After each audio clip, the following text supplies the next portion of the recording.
فلهو اللعب ماخذين يوم الجمعة أكثر العوام لهو اللعب كما ترون، أو يخرجونكم بعد صلاة الجمعة إلى الليل، لكن ما تراهم يذكرون الله ولا بينهم تناصح ولا يذكرون شيء في الدين، لهو اللعب.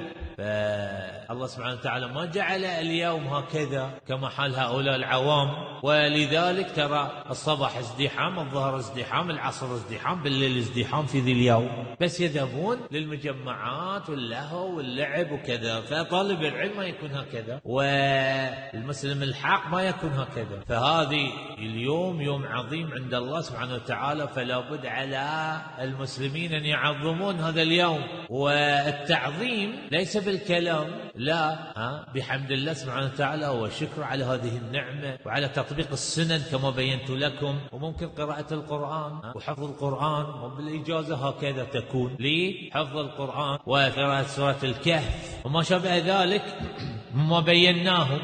كذلك تقرأ في ماذا؟ ممكن على الظهر مثلا قبل أن يلهو العبد يقرأ في العلم، يسمع حتى لا يسمع القرآن، حتى لا يسمع شيء في العلم. بعد ذلك مثلا نقول في العصر أو بالليل مثلا يلهو ويلعب، ويكون ساعات وحدود، وتكون الساعات ليوم الجمعة في الطاعات أكثر.